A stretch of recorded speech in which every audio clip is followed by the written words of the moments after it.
Why do we crave so many things? There are so many things we think that we need, think that we want. But do we really need it? Will your life go on without it? There's so many things we can be addicted to now. Addicted to our phones, addicted to drugs, addicted to approval, addicted to shopping. Whatever it is that you think you have to have, I can guarantee you that you don't need it. There's only one thing that you are truly craving. And that one thing is self-security. When we become addicted to things, it's not even so much the thing that we want. Like, for instance, like people that are addicted to drugs often say that, they're chasing that first high over and over again, right? Because it's never ever going to be as good as that first time. That's what people say. So if you keep doing it, knowing that it'll never be as good, why do you keep doing it?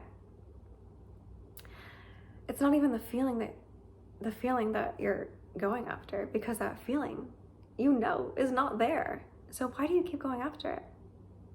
It's like, it becomes like the security blanket. It becomes like a crutch. It becomes like, if I don't have this thing, I don't know if I can do it alone. And honestly, that's what most cravings come down to. If you're addicted to food, you're addicted to eating, like, it can be anything. Same thing. It's a security blanket. Your body, it doesn't crave more food than it actually needs. Your physical body will survive without the excess. However, your brain will not. Your belief tells you that you are not good enough without this thing, that you are incomplete without this external thing.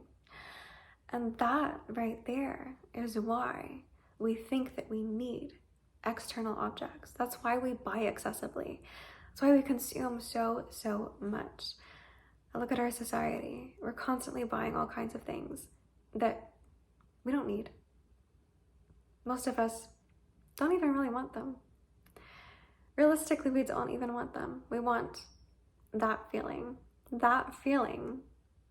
that something else is going to complete us. Because why? Because we feel vacant inside. Because we're trying to fill some kind of void that no external thing will ever fill. Whether it's an object or something, you're using, you're consuming, doesn't matter. It will never complete you. Nothing and no one will ever complete you. If you're, addicted to sex, or you're addicted to, or like you're craving a relationship, even that too will not help you. Because what the void is inside of you, that void is the missing piece to your completion. Once you learn how to truly love and have confidence in yourself, and understand that nothing else matters, only then will you become complete. And I'm not just like saying this out of nowhere. So I have had my own struggles with being addicted to various different things, many different things throughout my life. I experimented with a few different things, and over time, the only thing that ever truly got me to quit anything that I ever became addicted to was that one thing. That one mental shift that changed everything. Some things are easier to quit than others, and you can tell yourself all the good reasons of why you're gonna do something. Of like, oh, I'm finally gonna stop eating junk food because I really, really want, a perfect body. But is that really reason enough? Is it? when that food just tastes so good, is it enough to want to look good? I don't know, because the feelings sure feel a lot better than looks do. So that's why you probably keep going back to the chip bag every time you intend to go to the gym. So how do we change that mindset? How do we change that addiction? How do we shift from wanting and craving that thing over and over again to actually deciding that we are enough without it? Nobody can do it but you. And I tell you, like, when I was struggling with like thinking that I needed certain things, I literally believed that these things, that I could not go, you know, a few hours without certain things, or a few days, or whatever it was. Things that previously were not in my life. Maybe the year prior, or a few months prior, whatever it was. Clearly, I had gone my entire life up until then without this external thing, and yet all of a sudden I'm incomplete without it. The same thing with habits too. So like, for instance, smokers, they often say that when you stop smoking, that you have to keep putting something in your mouth because it's the habit of like having something there. The security blanket isn't even the nicotine itself. That was your physical addiction, but the mental addiction was the security of the physical object, of actually having something there with you to complete you, something to distract you from the void within.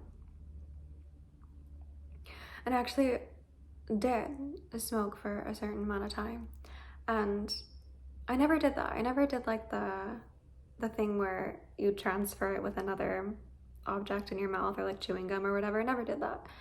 But I tried to quit several times, and it never worked, because I would quit for all the right reasons. I would tell myself, oh, I'm gonna do this because I want to be healthy. Oh, I'm gonna do this because, you know, I don't want to look bad in front of this other person, or whatever it was. Or I want to do this for my own self-improvement. Like, I had so many reasons as to why it would be good to quit. And I knew deep down, like, I don't want to do this anymore. But I was so addicted to the security of it. I felt like I needed it. And I didn't even like, at one point, like the feeling that it gave me. I didn't even like how it felt. It actually repulsed me. There were times when I actually wanted to throw up from it, but I kept doing it. Why? Because I was addicted to that feeling. Thinking that I'm not enough. Thinking that I can't do it without this. And it correlated with everything else in my life, because I was scared. I was scared to make my own choices, to truly guide my life. And you know how I quit? It was finally, once I started shifting my belief in myself. And I can't, you know, make that happen for you. That's something you have to do on your own. That's something nobody can tell you how to do. I could have all the best, you know, inspirational speakers talking to me. It would not have made a difference until I decided, until I truly believed that I could do it. We all have it within us. We all have the power to do whatever we want. We just have to put that belief in ourselves. And you have to keep convincing yourself until you finally believe it. And it wasn't until I finally had that shift. Something shifted inside of me. I did, you know, enough inner work and decided I'm enough by myself. Nothing else. I don't need anything else. And that was it. I was done. Never looked back. The smoking was probably the hardest thing I ever had to quit. But interestingly, because of that mental shift, I was able to quit, like, just done. I tried several times before, never worked for those reasons. But the moment that mental shift actually happened, it was done. I don't need it. I don't need anything. In fact, at that same time, I quit several other addictions all at once. And it didn't feel like this huge purging. It didn't feel like, oh my God, I'm missing so many things. I'm missing out, you know. It did not feel like that in the least because of that one thing, because of that belief within, because of that knowing that you are the only thing that will ever complete you. And if you continue to use external things to fill that void, it's like a black hole. You're just going to keep sucking in more things, more and more and more and more and more. And you'll never stop consuming, and it'll never be enough. You'll never be high enough. You'll never be complete. You'll always be chasing that until you find that one thing that matters. So I hope this helped you. I love you.